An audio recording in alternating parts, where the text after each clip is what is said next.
Hindi na kami nagkausap. Sa harap ng publiko, pinipilit ko magmukha kaming maayos. Pero wala na kaming koneksyon. Hindi ko hinihiling na maunawaan ninyo ako, lahat kayo.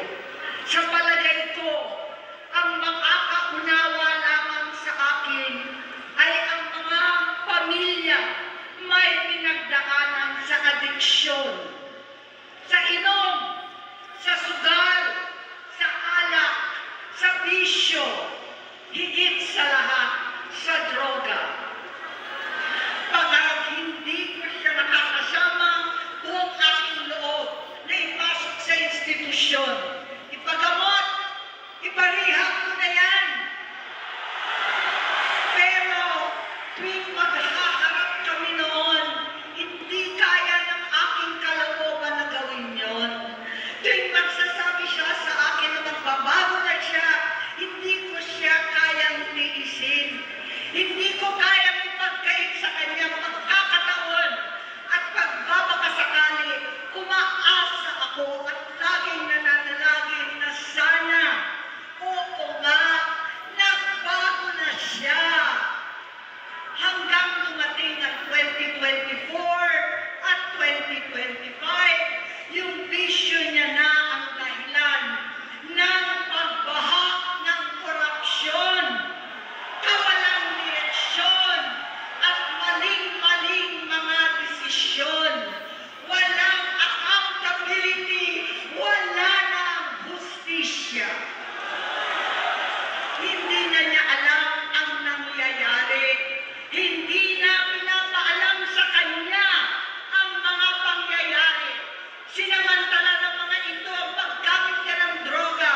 Kinangkam na nila ang kaban ng bayan, habang ang mga dating tumatawag sa amin ng magnanakaw ay nakakita ng pagkakataon sirain ang lahat. Nagagamit na nila si Bongbong para sirain si Inday. Itinutulak pa nila si Bongbong at ang bayan sa bangin para umastang tagapagligtas.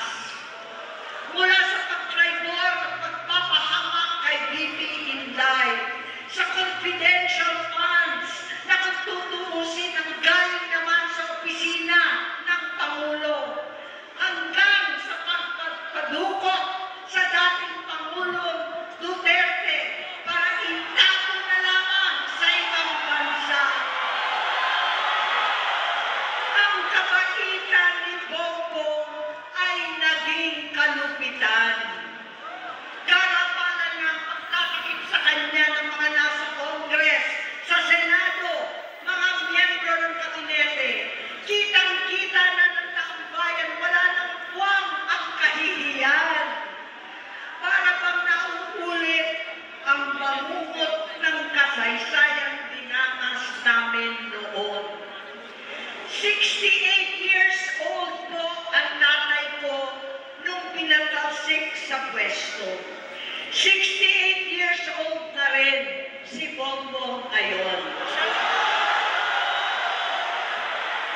November 17 din, noong 2021, nung nakumbinsi ko si Inday na magbise kay Bongbong. November 18 po, bukas, ang ikatlong araw natin. Siyam na taon na nakakaraan, saktong November 18 pa talaga,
sundalo, sa lahat ng mga leader at tagapagpatupad ng batas.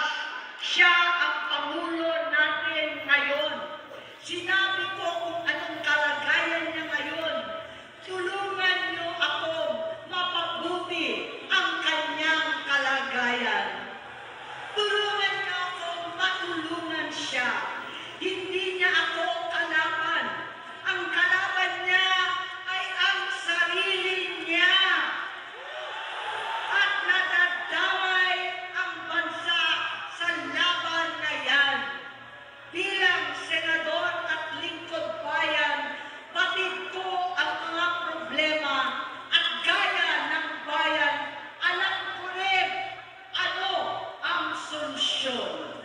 Sa pagkakawatak-watak, patuloy na pamumulitika, pagnanasa sa kapangyarihan ng mga talunan naman, kabuluhan sa Mindanao, alanganing giyera sa China at Estados Unidos, kawalang pananagtan sa flood control scam, kalapalan, kahiman, panggigipit sa hindi kaalyado, pagkakanulo sa kapwa Pilipino, pagsakit sa dating Pangulong matandang may sakit upang ihagis lamang sa bansang dayuhan, pagsagsag ng piso, paglaganap ng gutom, paghihingalo ng ekonomiya, at pagsasawalang bahala sa taong bayan. Ang delubyo at kalamidad na nagdudulot ng parusa, ang korupsyon na nauwi sa kawalan ng tiwala at hustisya sa Pilipinas, sa kanyang pamahalaan, lahat ng yan ay masusolusyonan kung ikaw, aking kapatid, magsaayos ng iyong sariling kalusugan. Kapag humupa ang ingay sa politika, kapag umuwi na kami sa aming pamilya, hindi bilang senador, kundi bilang ate, bilang si Manang Aimee ni Bonget, kaya ito sasabihin sa harap ng taong bayan, sa harap ninyong lahat, at sa harap ni Bongbong. Bonget, magtatatlong taon na tayong hindi nagkakausap. 3 taon ko nang sinusubukan muli na ako'y pakinggan. Siguro ngayon ay makakarating ng buo ang gusto kong sabihin. Walang mababawasan, hindi madadagdagan. Bongbong, nag-aalala sa iyo si Manang. Tuwing nakikita kita sa TV, gusto kitang puntahan. Napakalaki ng pinagbago mo. Itsura, pagsasalita, takbo ng pag-isip. Minsan, napapatanong ako sa sarili ko, ikaw pa ba yan? Si Bongbong ba talaga yung nakikita ko? Pero ako, aling ko, ako pa rin ito. Ako pa rin ang ate mo na tumayong ama't ina sa inyo sa ibang bansa. Ang kasama nyo sa sumubok na saranglain lahat ng sakit para sa iyo. Ang kapatid mo na hindi mo kailangan hingan ng tawad dahil agad ka nang iniintindi at tatanggapin dahil mahal kita. Nasa Bagong Tipan, kay Lucas, Kapitulo 17, versikulo 3 hanggang 4. Kung magkasala ang iyong kapatid, sawayin mo siya. At kung siya'y magsisi, patawarin mo siya.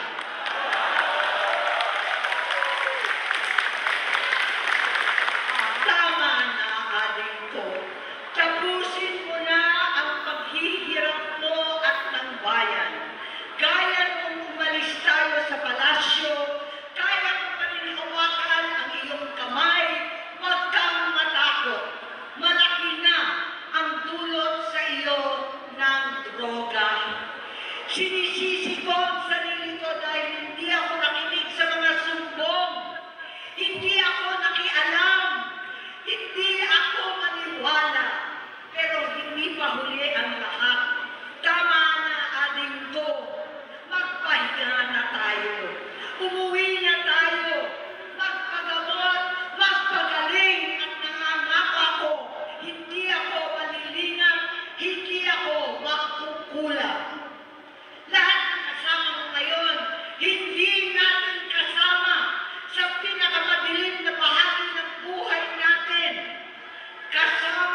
sila ngayon dahil nasa taas ka pa.